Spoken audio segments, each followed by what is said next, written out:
Bueno, ahora sí. Decíamos, vamos a ver ecuaciones diferenciales de segundo orden ahora. ¿Sí? Recordemos que el orden de una ecuación diferencial es, eh, a ver, la máxima derivada, pongámosle así, que haya en la ecuación. ¿No? O sea, nosotros tenemos una y igual f de x, ¿no? Y puede, adentro de la ecuación, puede estar derivada una vez, puede estar derivada dos veces, tres veces, puede aparecer la derivada cuarta y la derivada primera, pero no las del medio. Bueno, el orden es la mayor de esas derivadas. Entonces, si aparece y a la cuarta y una y prima, perdón, o sea, una y derivada cuatro veces y una y prima una sola vez, bueno, el orden de esa ecuación diferencial es 4, ¿no? Entonces, en las ecuaciones de segundo orden vamos a tener una y prima. Segundo orden. Tenemos una y prima. Perdón, una y prima prima. ¿Sí? Aparece la derivada segunda. ¿Sí? Una ventaja es que son fáciles de identificar estas ecuaciones diferenciales, porque simplemente, bueno, vamos a ver que hay una y prima prima en algún lado, y ya está. Entonces ya sabemos que es de segundo orden. Y vamos a usar un método que es el mismo para cualquier ecuación de segundo orden de las que vamos a ver. Y entonces, nada, con solo ver esta y prima prima, ustedes ya saben qué método aplicar. Entonces eso es una ventaja. La desventaja es que el método es un poco largo y difícil. Pero es muy general, lo van a practicar un montón y se usa un montón en mate para economistas. ¿Ok? Así que este método, de vuelta, al igual que ecuación diferencial lineal, este método es muy importante. ¿Sí? ¿Cuál es la cuestión? Fíjense que es muy parecido en algunas cosas, o sea, desde el concepto es muy parecido al de ecuación diferencial lineal. Al igual que en ecuación diferencial lineal, vamos a partir de que queremos encontrar una solución general que se puede expresar como la suma de la solución general a la homogénea asociada y una solución particular. ¿Sí? Esto es igual a ecuación diferencial lineal. ¿Okay? Entonces vamos a hallar una solución general para, que es esta IH de la homogénea asociada y después vamos a tener una IP que es una solución particular. ¿En qué estructura estamos pensando? Bueno, quizás pensémoslo. A ver,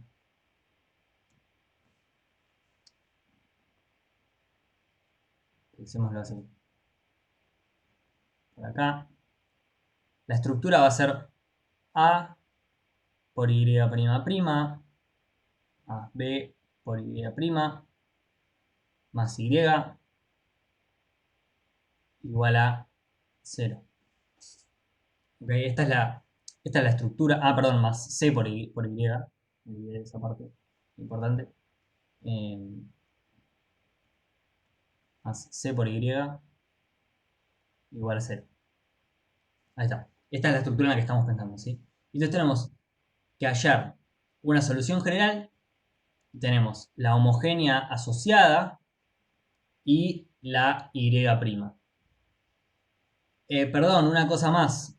Una cosa más es que de este lado no necesariamente vamos a tener un cero. Un segundo. A ver que esto se despierte.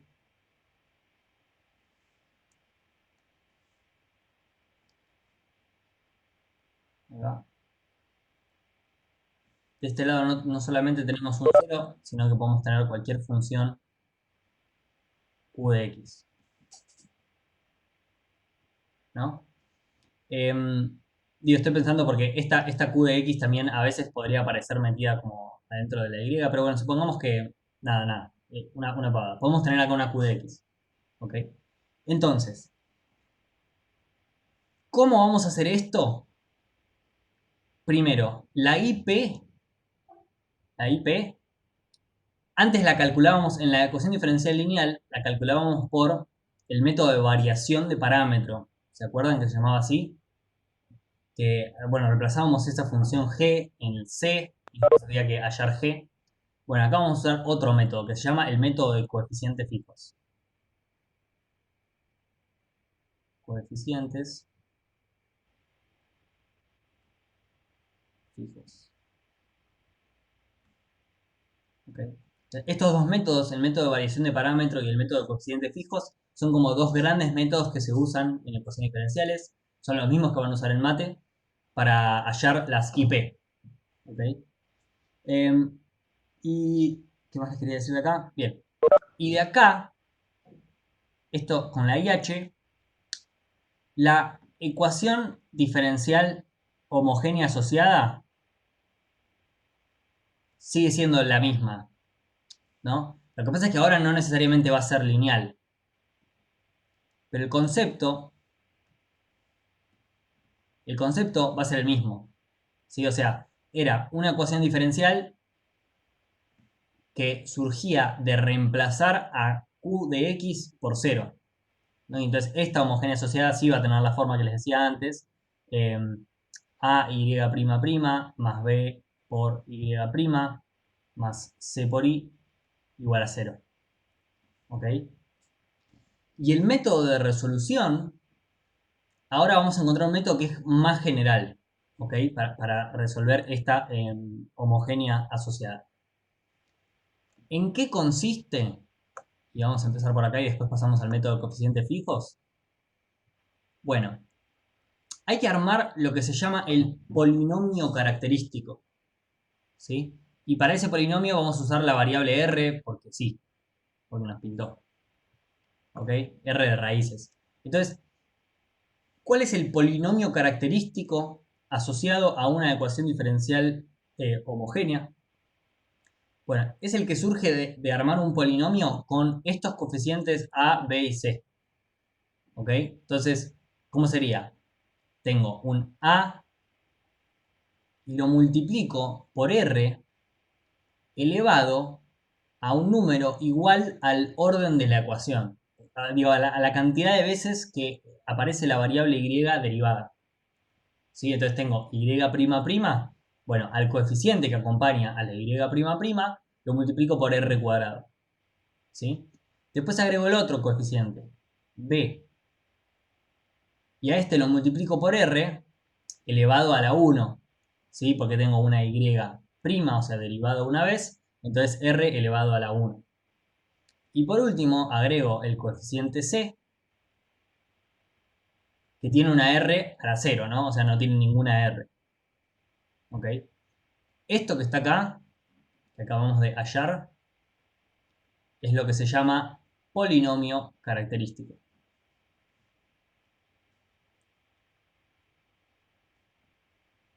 Polinomio característico.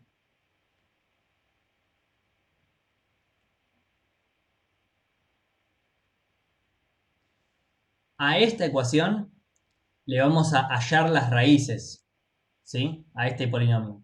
Y para eso lo que hacemos es igualar a 0, ¿no? Digo, siempre que queremos hallar las raíces de un polinomio, igualamos a 0 y entonces buscamos r, ¿no? Buscamos r tal que el polinomio característico sea igual a 0.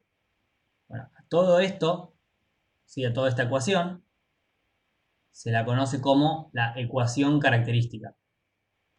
¿Sí? Es el nombre. Ecuación característica.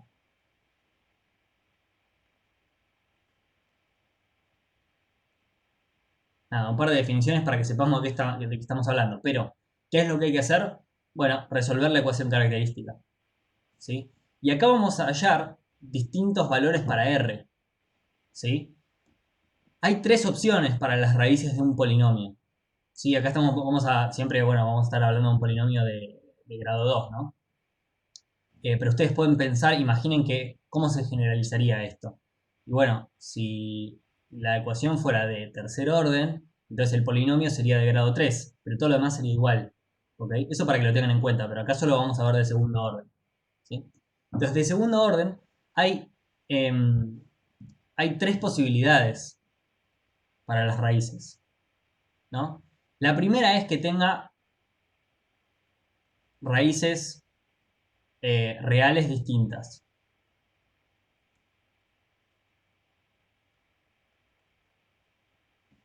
¿no?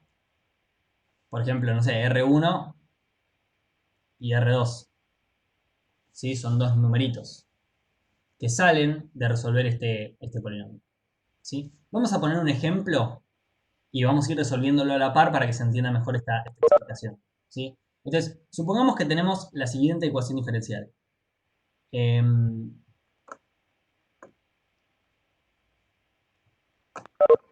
A ver, un segundo.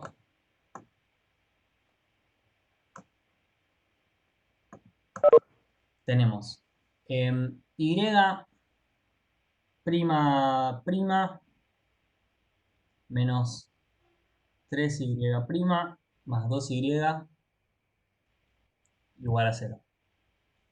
Imagínense que queremos resolver esa ecuación diferencial, ¿sí?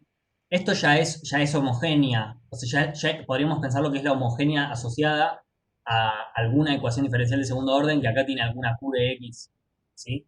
Que acá no la puse, ¿sí? Porque solo nos vamos a concentrar primero en la primera parte de la resolución, que es resolver la homogénea, ¿ok?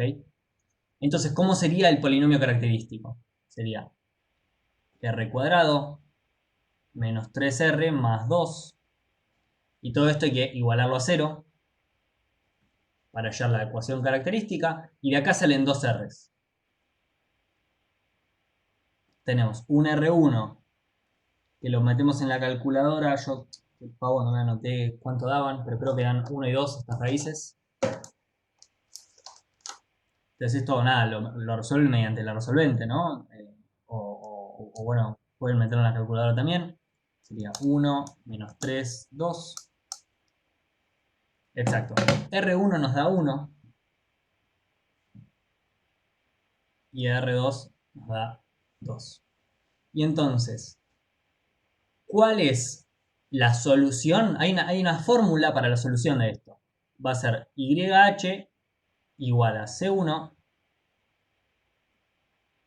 E a la R1 por X más C2 E a la R2.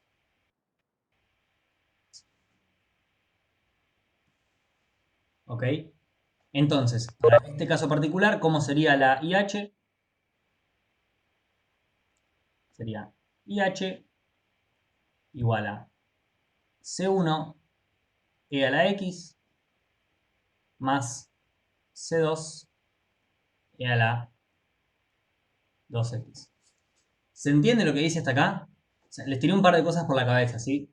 Esto es una fórmula, ¿sí? Que ustedes tienen que saber. Simplemente esa es la fórmula, ¿ok? Es la expresión para la solución de una ecuación diferencial homogénea asociada, ¿sí? Cuando las raíces son reales y distintas, ¿ok? Entonces, un ejemplo de una ecuación diferencial como esa es este. Planteamos la ecuación característica, la resolvemos y hallamos un R1 igual a 2, un R2 igual a 2, acá tenemos, son raíces distintas, ¿sí? Y entonces la solución, bueno, es aplicar esta fórmula, ¿sí? Y acá tenemos la solución. Y acá hemos hallado la homogénea, la solución general a la homogénea asociada. ¿Hay alguna duda con esto hasta acá? Seguramente haya dudas. No pasa nada. Estamos viendo todo como un poco apilotonado.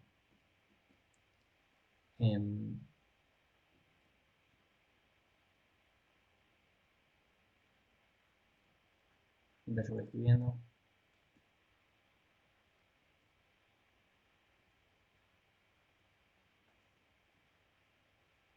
Bueno,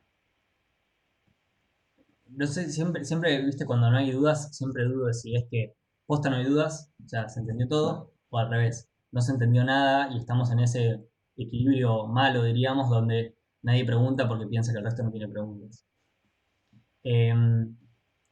Esto sería la ecuación diferencial homogénea asociada de segundo orden, sería esta que está acá, claro. Imaginemos, decía yo, que tenemos una ecuación diferencial y esta es su homogénea asociada, ¿sí? Y estamos solamente resolviendo esa parte. Para terminar, deberíamos también sacar IP, dice Serena. Exactamente, sí.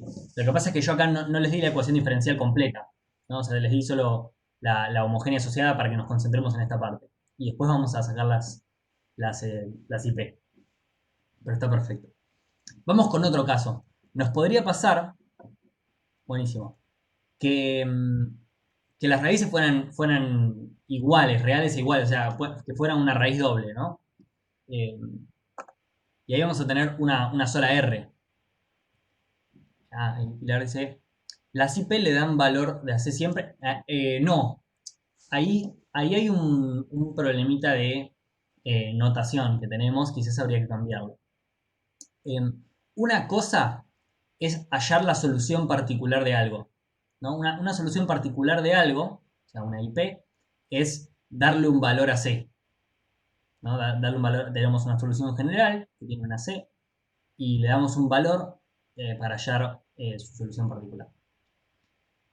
Ahora, las IP que estamos buscando acá mediante este método son, digamos, no las estamos encontrando de esa manera. Estamos encontrando, son IP, o sea, son solución particular a la solución, eh, perdón, a la ecuación diferencial, ¿sí?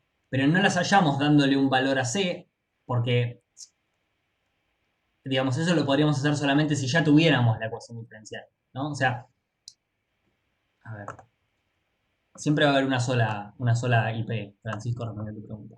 Sí, pues siempre va a ser esto, IG igual a IH más IP. Esta IP es muy buena la pregunta de Pilar, o sea, es importante y es un error de notación nuestra. Esta IP efectivamente es una solución particular de la IG, ¿no? En particular, cuando los coeficientes, o sea, las constantes esenciales, sean tales que YH sea igual a 0, entonces la solución que estamos encontrando para esta ecuación diferencial va a ser IP. ¿No? O sea, esta IP efectivamente es una solución particular de IG que podría surgir de agarrar las C1 y C2 y bueno, encontrar el valor que hace que me da esa IP. Pero acá no estamos haciendo eso porque todavía estamos resolviendo la ecuación diferencial. O sea, eso es algo que uno hace cuando ya está resuelta la ecuación diferencial y está buscando una determinada solución particular. Acá lo que tenemos que hacer es encontrar una solución particular para resolver la ecuación diferencial. ¿Ok? Entonces, ahí es creo yo donde está la diferencia. Son como dos cosas distintas. En la práctica, diríamos, son lo mismo. O sea, son soluciones particulares de una solución general. ¿Sí? Em, pero, pero esta IP es como que representa algo distinto. O sea, nosotros vamos a hallar esta IP para encontrar una solución general. Y después te podrían pedir, bueno, hallame tal solución particular, o sea, hallame otra IP. ¿Sí? Creo que cuando practiquemos se va a entender mucho mejor esto. ¿Sí? Suena súper confuso, pero lo importante es, esta IP es una parte de un procedimiento. O sea, vamos a tener que encontrarla y para encontrarla hay que aplicar métodos y etc. Y después al final está la cuestión que vimos hoy al principio de la clase de que si me dan una determinada condición, tengo que hallar un caso particular de la solución general. ¿Ok? Y esto se aplica tanto en primer orden como en segundo orden. Sí, lo de que la IP es una solución particular de la solución general. Y también lo de que la IP, esta forma parte de un procedimiento si estamos hablando de diferenciales lineales, en el caso de primer orden, o cualquiera de segundo orden. Me confuso. Hagamos ejercicios y creo que voy a poder explicar mucho mejor la diferencia. ¿Sí? Estábamos en raíces iguales. ¿Sí? Por ejemplo, I', I', menos 4i' más 4i es igual a 0. ¿Sí? Entonces, ¿cómo sería la ecuación característica?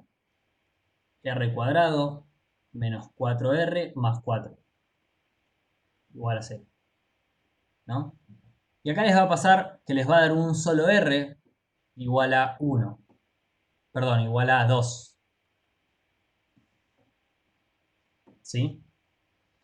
Y entonces, ¿qué pasaría? ¿Qué pasaría si yo quisiera aplicar la misma fórmula que apliqué antes? ¿No? O sea, yo pondría IH igual a C1 por E a la 2X más C2 por E a la 2X. ¿No? Esto sería si yo aplico, esto, ojo, no lo copien que está mal. ¿Sí? Si yo aplicara esta fórmula, fíjense que las estructuras funcionales estas, o sea, esto es igual a esto, ¿no? Entonces, uno de estos términos son combinaciones lineales entre sí, o sea, podríamos expresar a uno como un múltiplo del otro. Y de hecho, si esas estructuras funcionales son iguales, yo podría hacer factor común, ¿no? Podría ser factor común e a la 2x y que me quede c1 más c2. Y esto ya lo vimos, c1 más c2 es una única c, ¿no? Esto es una c. Pero esto es un problema porque acá tenemos una ecuación diferencial de segundo orden. Queremos que nos queden dos constantes esenciales, porque recordemos que la cantidad de constantes esenciales se tiene que corresponder con el orden de la ecuación diferencial, ¿sí? Pero acá nos estaría quedando una, y eso es un problema, porque entonces esto que estamos encontrando no es una solución general para la homogénea asociada, ¿sí? La solución general homogénea asociada tiene que tener dos constantes esenciales, porque es de segundo orden, ¿sí? El problema que estamos teniendo es que uno de los términos es una combinación lineal del otro. Lo cual, bueno, si recuerdan de álgebra hay una definición formal, pero básicamente significa que yo puedo expresar a uno como un múltiplo del otro. ¿Ok? O sea, yo podría encontrar un número que yo multiplico por uno y me da el otro. ¿Sí?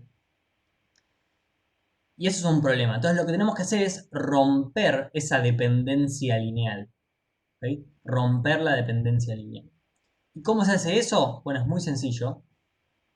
Se multiplica a alguno de los términos por x. ¿Ok? Entonces fíjense que eso hace que yo ya no pueda hacer este procedimiento que estaba acá abajo.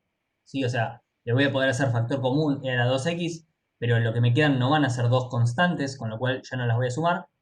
Y entonces todo esto deja de ser un problema. ¿Ok? Ahora esta nueva ecuación tiene dos constantes esenciales.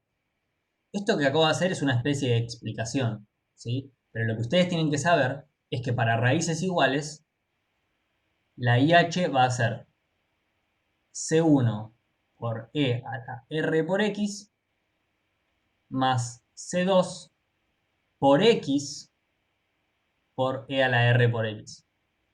¿Okay? Ya con esa formulita salimos andando para resolver los ejercicios. ¿Okay? La justificación es que los términos tienen que ser linealmente independientes. ¿Con qué criterio? Simplemente es el método. ¿Sí? O sea, te explico. O sea, hay una explicación que es que poner una X acá me garantiza, por un lado, que se rompe la dependencia lineal y por el otro, que este resultado, es una solución general a la homogénea asociada. ¿Ok? Y eso se demuestra, no lo vamos a demostrar acá, pero eso se demuestra. Entonces, como yo puedo demostrar que esto que acabo de poner cumple con lo que yo quería, o sea, es una solución a la homogénea asociada y además tiene dos constantes esenciales, con lo cual es la solución general, bueno, listo, siempre puedo hacer eso. ¿Ok? Es parte del método. Y entonces acá tenemos la fórmula para resolver la homogénea asociada cuando las raíces son iguales. Ahora, ustedes posiblemente en el secundario les hayan enseñado algo así como que un polinomio puede no tener raíces, ¿no? Y eso, en términos como muy rigurosos, es mentira, ¿no es cierto? Es un recurso didáctico para que uno pueda entender un poco de qué va la cosa, porque no te van a explicar esto en el secundario, pero la realidad es que un polinomio puede tener raíces complejas. Esa es la tercera posibilidad. ¿Ok? ¿Qué es, qué es una, un número complejo? Bueno, un número complejo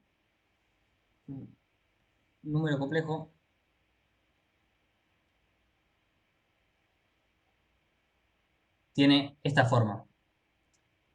Alfa, alfa más beta por i. ¿Sí? Donde i, esto que está acá, este número i, lo voy a escribir como tipo leyenda. Y sí, muchas veces ahí se la piensa como la raíz de menos 1. Pero bueno, yo no me voy a meter mucho en eso porque además no es que sepa mucho del tema. Pero a los matemáticos como que lo toman un poco con cautela eso de decir, bueno, y es la raíz de menos uno. Como que lo podemos pensar de esa forma, pero no es estrictamente cierto. Eso es lo que yo llegué a entender de esa discusión, ¿sí? Y es un número imaginario. Y es un número imaginario. En particular, es como la unidad de medida de los números imaginarios, ¿no? O sea, es como el equivalente a lo que sería un uno en los números reales, ¿sí? Bueno, eso sí, o sea, es como la unidad de medida, la unidad de los números imaginarios, ¿ok? Alfa se llama parte real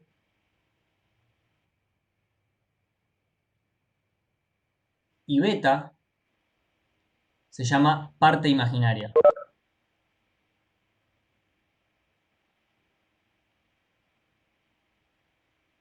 ¿Ok? Y tenemos acá, vamos a decir, eh, que alfa y beta, voy a poner en orden, alfa pertenece a los reales y beta también pertenece a los reales. Mientras que i, bueno, no, esto no lo. Bien, entonces notemos una cosa. Un número complejo consiste en una parte real y una parte imaginaria. La parte real, perdón, la parte real es el alfa, ¿sí? Es un número real que está, nada, sumando en algún lado. Ahora, la parte imaginaria no es beta por i, ¿ok? La parte imaginaria es el número real que acompaña al número imaginario. ¿Okay? Esto tenganlo en cuenta, o sea, la parte imaginaria no es que es una parte del número, simplemente se llama así, pero es solamente beta, ¿ok? Beta es lo que se llama parte imaginaria, ¿sí? Y decíamos un número imaginario, lo pueden pensar como raíz de menos uno, que es algo que no tiene mucho sentido en los números reales, pero esto se usa. Y de hecho, fíjense que vamos a hacer economía con esto. Medio raro, pero es así. Entonces tenemos un alfa, beta, y los números complejos tienen una cosa que se llama el conjugado. Todo número complejo tiene su conjugado. Entonces, el conjugado de ese número complejo es alfa menos beta por i. Primero, notemos que si un número es complejo siempre va a tener esta forma, con lo cual siempre va a tener un beta por i, ¿no? Si no, no sería complejo. Entonces a ese beta por i siempre le puedo poner un menos 1. ¿Eso qué quiere decir? Que todo número complejo tiene su conjugado, ¿ok? Y su conjugado consiste en cambiar el signo de este más, ¿ok? Eso es lo que significa un número conjugado, ¿ok? Es una terminología que se usa exclusivamente para los números complejos, ¿sí? Y entonces, ¿puede un polinomio tener raíces complejas iguales? No, no puede. ¿Sí? Las raíces complejas son siempre distintas entre sí. Porque siempre van a ser un número complejo y su conjugado. ¿Ok? Entonces, las raíces complejas son necesariamente distintas y es la tercera opción para las raíces de un polinomio. Las raíces de un polinomio pueden ser reales y distintas, reales e iguales o complejas y distintas. ¿Sí? Bien, vamos con un ejemplo. Ah, bueno, y acá hay una fórmula, que ya la voy a poner por acá. Esta fórmula, créanme, pueden ir al libro, creo que en alguno de los libros está explicado de dónde sale, ¿sí? Pero lo que nos va a importar a nosotros es la fórmula, ¿sí? Tiene que ver con coordenadas polares, que es una forma de expresar las coordenadas en un plano mediante seno y coseno. Ah, quilombo. Pero nos va a interesar la fórmula sobre todo, ¿sí? Es la siguiente. La solución general a la homogénea asociada en este caso va a ser e a la alfa por x por C1, C1 por el seno de beta x más C2 por el coseno de beta x. ¿Ok? Ahí tenemos. Esa es la fórmula. Y bueno, nada, es otra de las fórmulas que tienen que aprender. ¿Ok? Vamos con un ejemplo que se va a entender mucho mejor. A ver si puedo bajar esto. Ahí está. Y' más 2y' más 10y igual a 0. Y vamos con este ejemplo. Armamos la ecuación característica. Tenemos 1 por r cuadrado más 2 por r más 10 es igual a 0. ¿Sí? Y de acá sacamos un R1 que es igual a verlo obviamente en la calculadora. Tenemos 1, segundo, 1, 2 y 10. Tenemos menos 1. Sí. Perdón, ya voy con esos comentarios que están haciendo. Menos 1 más 3i. Y la otra raíz siempre va a ser el conjugado menos 1 menos 3i. Acá alguien de ustedes, Mauro, me decía, che, acá falta una y.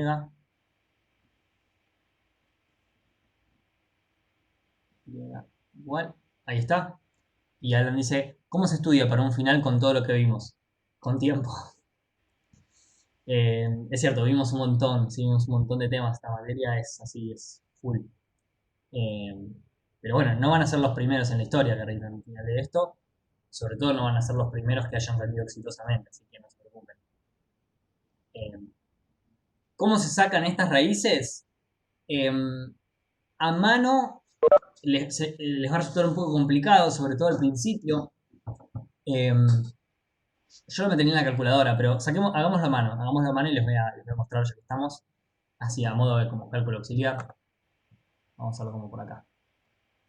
Teníamos r cuadrado. ¿De dónde sale esto? Teníamos r cuadrado más 2r más 10 igual a 0, ¿no? Entonces, a es igual a 1, b es igual a 2, c es igual a 10. Tenemos que aplicar la resolvente o lo que se dice Pascal. Sería eh, menos b, o sea, menos 2, más menos la raíz cuadrada de b cuadrado menos 4 por a, que es 1, por c, todo esto sobre 2a. ¿La dije bien? No, ya ni me acuerdo. Perdón, 2a, a es 1, sobre 2. Menos b más menos, sí, la raíz cuadrada. Sí, ahí está. Sí, esta sería la formulita. ¿Sí? Y entonces, la clave es esto que está acá, ¿no? Esto sería menos 2 más menos la raíz de 4 menos 40.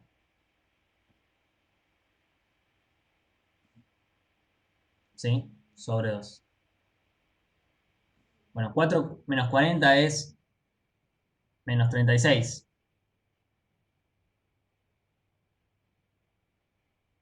¿No?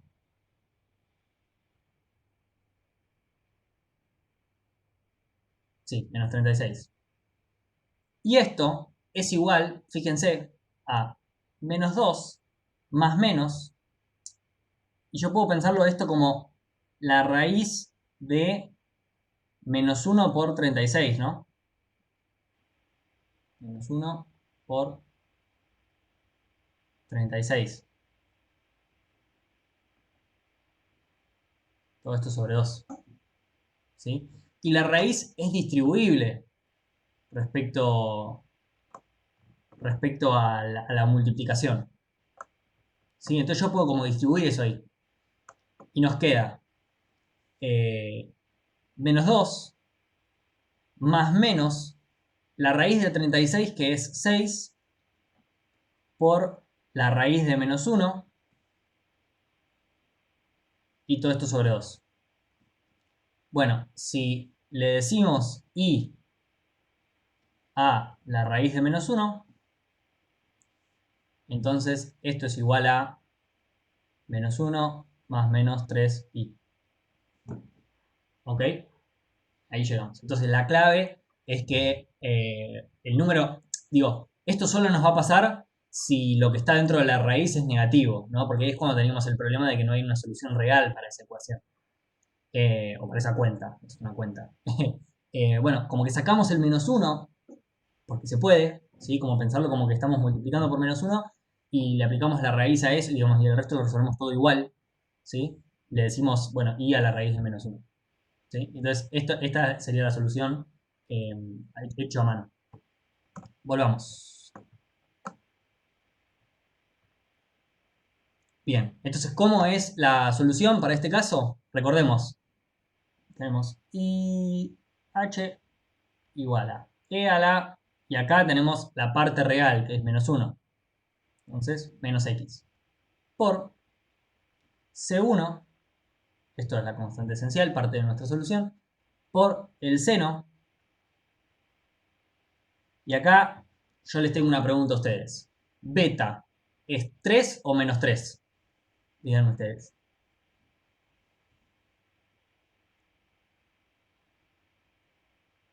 Si se les había ocurrido esa pregunta, seguramente sí. Pero yo ya les dije la respuesta en realidad.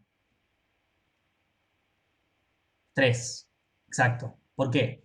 Porque beta no es todo esto, todo este término, sino que es el número real que está acompañando a la i. ¿Sí? Y es más menos beta la solución. Entonces, bueno, beta es siempre el positivo. ¿Ok? Si pone negativo, igual no pasa nada. Entonces, 3. Entonces vamos a tener seno de 3x y coseno de 3x. Bien. Y esta es la solución. ¿Ok? Entonces, bien, ya tenemos las tres posibilidades para la solución de la homogénea asociada. ¿Ok? Si recapitulamos un poco, dijimos, ¿cómo se resuelve la homogénea asociada en ecuaciones diferenciales de segundo orden? Planteamos la ecuación característica, ¿sí? Que es plantear este polinomio de igualar a cero, hallar esas raíces y según esas raíces sean reales y distintas, reales e iguales o complejas, hay como distintas formulitas. ¿Ok? ¿Por qué menos x? Porque alfa es menos 1. Entonces, esa es la alfa por x, menos 1 por x. ¿Qué nos queda? Hallar la IP. Y dijimos, bueno, la IP se podía hacer por variación de parámetro. ¿Sí? ¿Cómo sería variación de parámetro en este caso? Tendríamos que poner una función genérica g adentro de esta C1 y una función genérica, no sé, h adentro de C2. Pero eso sería un quilombo, ¿no? Ya bastante difícil el método de variación de parámetro con una sola función. Imagínate si además tuviéramos modelos. Entonces hay otro método para resolver esto. Y vamos a ver esa cosa. Entonces ahora vamos a la IP. Perdón, hasta ahora quizás los pasos era plantear la IH,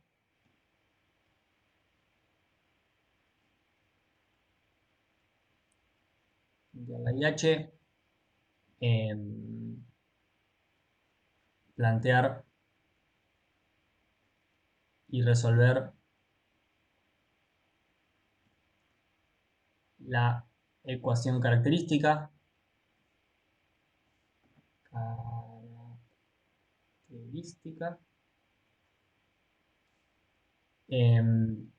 Aplicar la fórmula según corresponda, ¿no?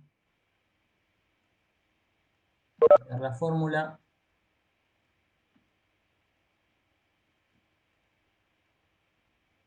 Según el caso. Bien. Estos son los tres casos. Sí, solo tres casos. ¿Qué nos queda? IP. Y esto es como otro gran capítulo, ¿sí? Y vamos a hacerlo por el método de coeficientes fijos. Es parecido, es parecido al otro método en el sentido de que hay que proponer una IP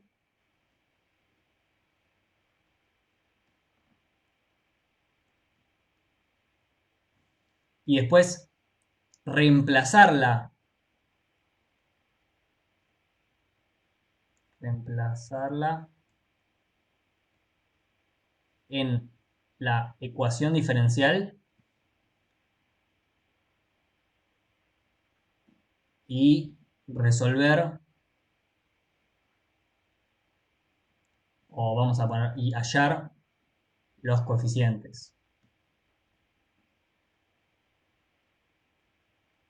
Hallar los coeficientes. ¿Ok? Entonces, la clave acá va a ser qué es Q de X.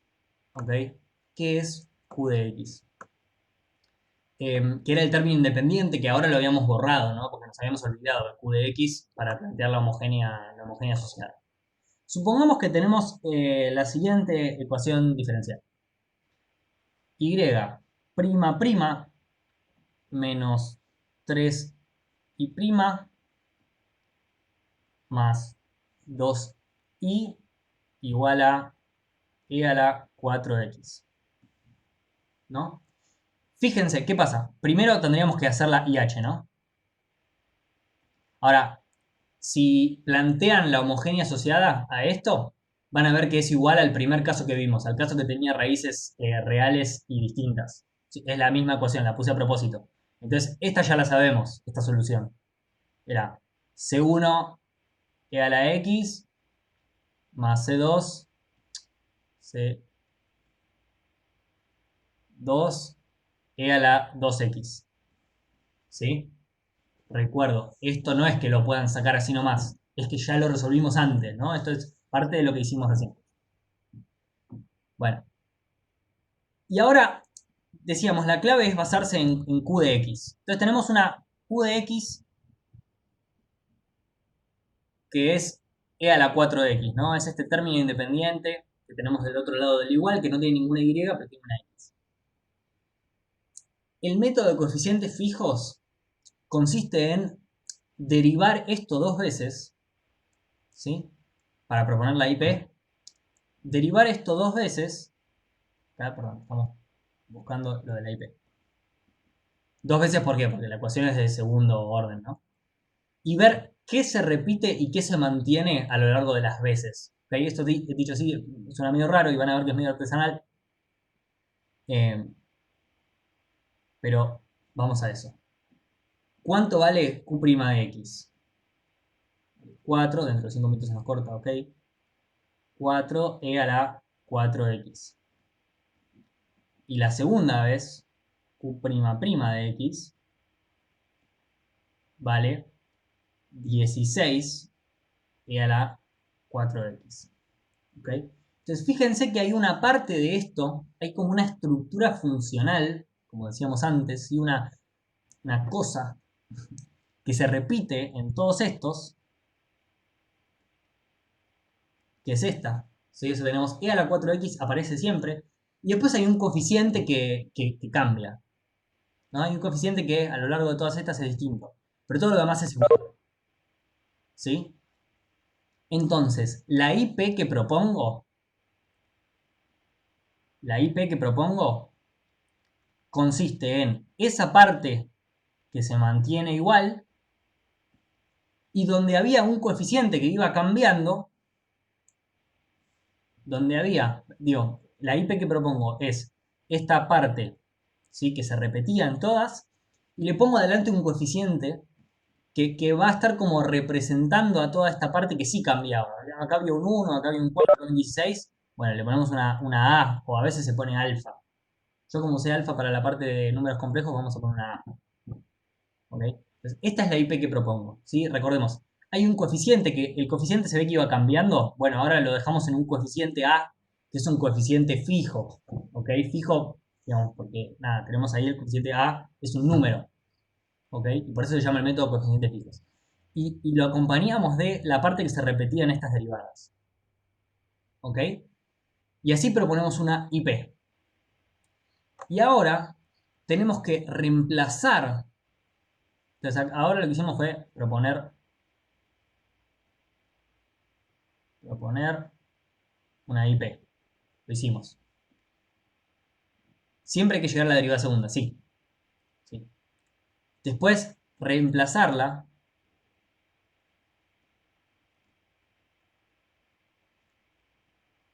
en la ecuación diferencial. ¿Cómo hacemos para reemplazarla en la ecuación diferencial? Bueno, voy a la ecuación diferencial. Era esta que estaba acá, ¿no? O sea, donde hay una y, yo tengo que poner una IP. Y la y está como adentro de una derivada segunda, ¿no? O sea, la y está derivada dos veces. Entonces yo voy a tener que encontrar la derivada segunda de IP. Y lo mismo con, bueno, la derivada primera, ¿sí? Aparece y derivada y entonces tengo que hallar la IP. Entonces voy a hacer un cálculo auxiliar, ¿ok? Un cálculo auxiliar donde hallo las derivadas. Entonces, vamos a hallar IP'.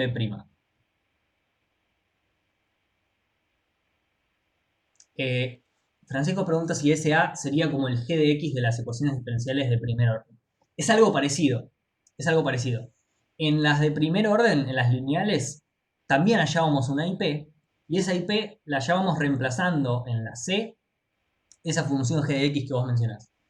Esa función le decíamos variación de parámetro porque agarrábamos un parámetro y lo variábamos. Acá es como que estamos haciendo al revés. Acá estamos identificando una parte que va cambiando y le estamos poniendo algo fijo.